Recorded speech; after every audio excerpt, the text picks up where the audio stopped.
Buongiorno a tutti, bentornati a Liberamente, variazioni e scorribande qui su Radio Libertà.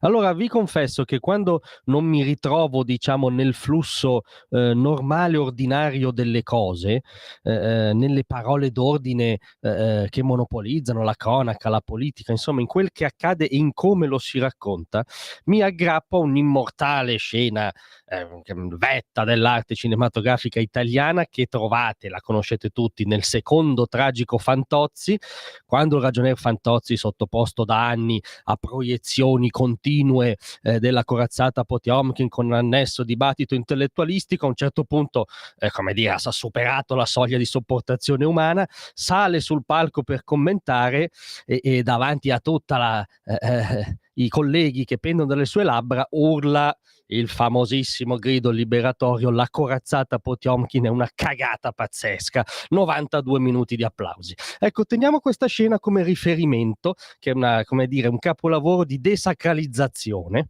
e parliamo del tema che oggi è veramente sacralizzato, dalle prime serate dei talk show all'aula del Parlamento, dove non si parla che di questo. È in Italia il problema dei problemi in queste ore è la flottiglia, ovviamente non esiste altro. Figuratevi i salari o la situazione geopolitica delicatissima, il discorso della premier all'ONU, sono tutte postille della questione fondamentale della flottiglia. Allora riepiloghiamo un attimo questa avventura, diciamo, della flottiglia, no?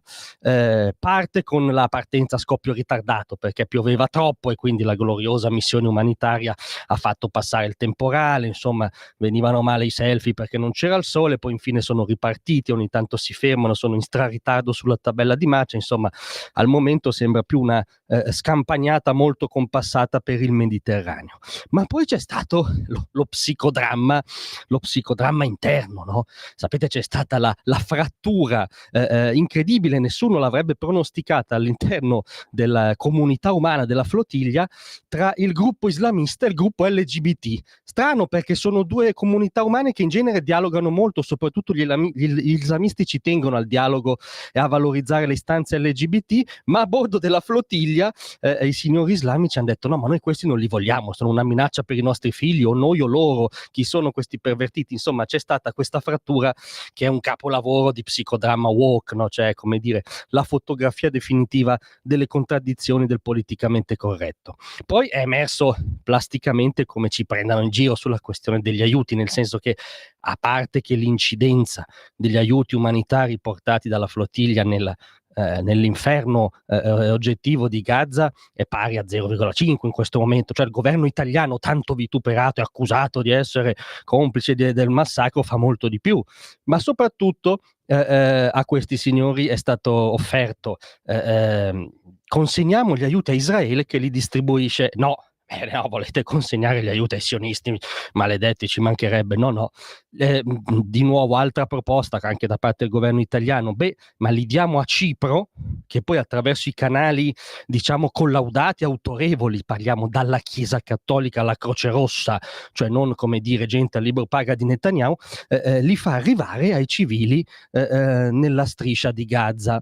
No, non va bene neanche questo. Sorge lievissimo sospetto che la questione degli aiuti sia strumentale appunto a far parlare di sé nel dibattito, ma è una malizia che circola qui a Radio Libertà. Poi ora c'è ovviamente lo psicodramma, questo anche serio, nel senso, dalle potenziali ricadute serie della protezione alla flottiglia. Perché c'è stato scusate, un'altra parentesi surreale, sono troppe, ne perdo il conto. Ci sono stati questi attacchi, minacce, e noi, come dire, ovviamente tifiamo per l'incolumità di tutti i presenti sulla flottiglia, i quali ci hanno detto che c'è stato un attacco partito con una musica fortissima degli ABBA. E qui non so perché chi attacca la flottiglia sia partito con una musica degli ABBA, sembra una versione parodistica della cavalcata delle Valchirie di Apocalypse Now, non gli ABBA, ma vabbè, comunque si pone la questione della loro sicurezza.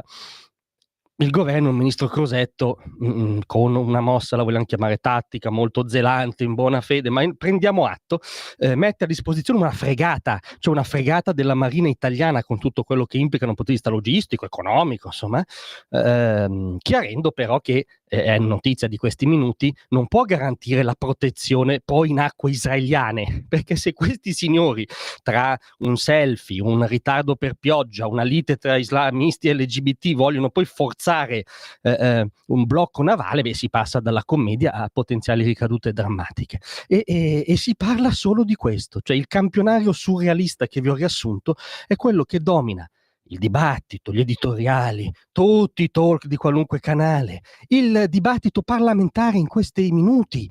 È un paese appeso alla flottiglia. Allora scusate, questa cosa va un attimo desacralizzata, serve qualcuno che innalzi il grido liberatorio e lo facciamo qui. La flottiglia è una cagata pazzesca.